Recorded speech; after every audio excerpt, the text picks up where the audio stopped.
अमीर लोग पैसों के लिए काम नहीं करते हैं, वो अपने लिए पैसों से काम करवाते हैं।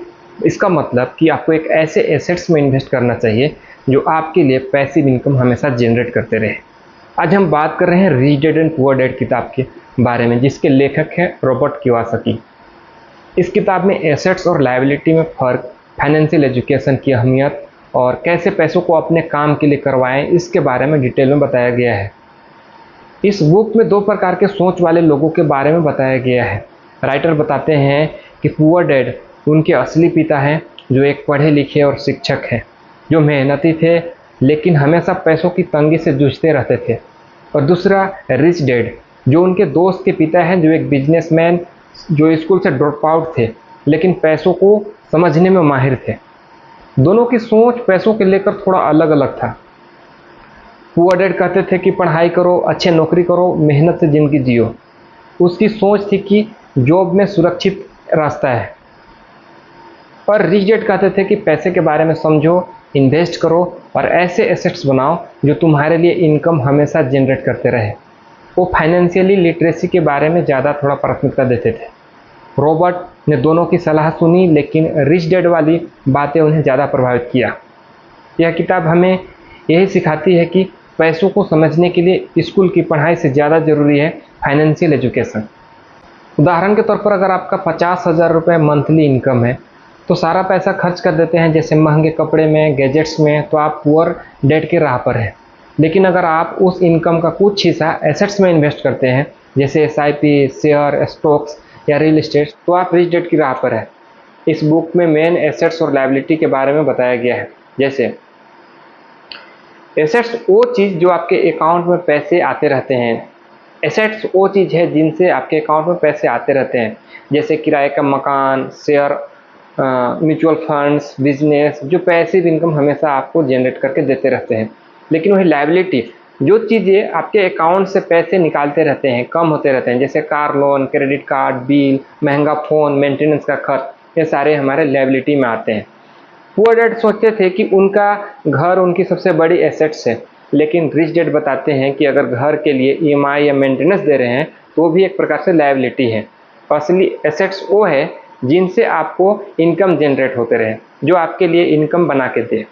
राइटर बताते हैं कि उनके रिच डैड एक पुराना मकान खरीदा था और उनको किराए पर दे दिया था, और उनसे होने वाली इनकम एक प्रकार से एसेट्स था।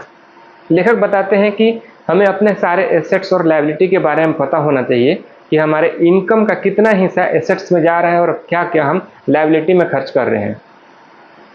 अगर हर महीने हम अपनी इनकम का कम से कम 10% एसेट्स में लगाएं, जैसे म्यूचुअल फंड, SIP, और जब भी हम कोई महंगी चीज़ खरीदते हैं तो उससे पहले सोचें कि क्या इससे हमारा इनकम बढ़ेगी या कम होगी।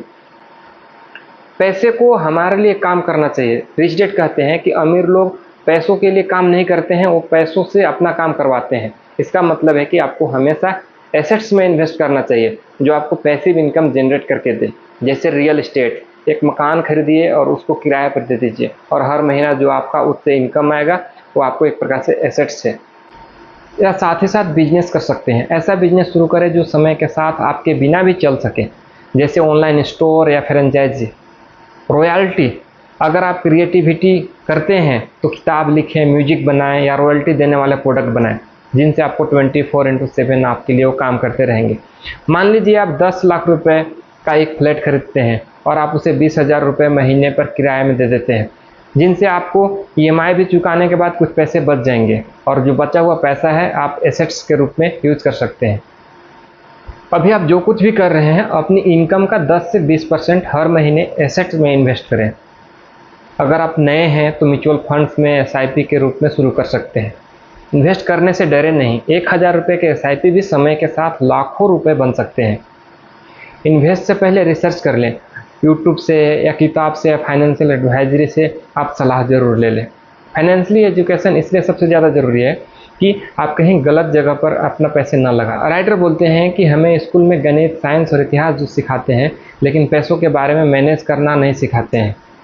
इसीलिए हमें खुद को फाइनेंशियली एजुकेटेड करना बहुत ज़रूरी है। हमें हर हफ्ते 2 से 3 घंटे फाइनेंशियल एजुकेशन के लिए टाइम निकलना चाहिए और किताबें पढ़नी चाहिए, जैसे intelligent investor, think and grow rich, psychology of money. या यूट्यूब पर फाइनेंस से रिलेटेड चैनल देख सकते हैं। एक फाइनेंशियल प्लानर से सलाह ले सकते हैं, खासतौर पर अगर आप अपनी इनकम से बड़े निवेश की योजना बना रहे हैं। अपने बच्चों को भी पैसे और इनकम की कीमत सिखाएं, उन्हें छोटे उम्र से बचत और इन्वेस्टमेंट के बारे में बताएं। नेक्स्ट है जोखिम लेना। रिच कहते हैं कि जोखिम लेने वाले लोग आगे बढ़ते हैं, जो लोग जोखिम नहीं लेते हैं वो कभी आगे नहीं बढ़ पाते हैं। इसका मतलब ये नहीं है कि बिना सोचे समझे आप कोई भी रिस्क ले लें, हर चीज़ को सोच समझकर कैलकुलेटेड रिस्क लें। नेक्स्ट है जॉब सिक्योरिटी। अगर आप हमेशा जॉब के बारे में सोचते हैं कि यही एक सही रास्ता है तो आप बड़ा नहीं सोच पाएंगे। एक साइड बिजनेस या एसेट्स में इन्वेस्टमेंट शुरू करें, गलतियों से सीखें। अगर आपका पहला निवेश फेल हो जाए तो हार नहीं माने और उससे आगे बढ़े। 5 एंड लास्ट, अपने माइंडसेट बदले। रिच कहते हैं कि पैसे कमाने से पहले आपके माइंडसेट बदलना बहुत ज़रूरी है। अमीर बनने के लिए आपका माइंडसेट को बदलना बहुत ज़रूरी है। डर को छोड़ें, पैसे खोने के डर, असफलता का डर, समाज के लोग क्या कहेंगे इसका डर। हमेशा अपॉर्चुनिटी को देखें, हर समस्या में एक अवसर छिपा होता है। उदाहरण के लिए अगर रियल एस्टेट की कीमतें गिर रही है तो यह एसेट्स खरीदने का सबसे अच्छा मौका है। खुद पर इन्वेस्ट करें, नए स्किल सीखें, किताबें पढ़ें और सेमिनार अटेंड करें। इसके साथ ही हर महीने नए स्किल सीखने के एक लक्ष्य बनाएं, जैसे डिजिटल मार्केटिंग, डेटा एनालिसिस, जो आपका इनकम हमेशा बढ़ाते रहेगा। नकारात्मक लोगों से हमेशा दूरी बनाए रखें, ऐसे लोगों से जुड़े जो आपको प्रेरित करें अच्छे चीज़ों को करने के लिए। रोज़ 10 मिनट अपने माइंडसेट को बेहतर बनाने के लिए मेडिटेशन या जर्नलिंग करें। तो दोस्तों, रिच डैड और पुअर डैड हमें सिखाती है कि अमीर बनने का रास्ता सिर्फ मेहनत से नहीं है, बल्कि आपको स्मार्ट सोचना है, स्मार्ट चीज़ करना है। तो इस वीडियो में बस इतना ही, फिर मिलते हैं किसी अगले वीडियो में। तब तक के लिए थैंक यू, जय हिंद।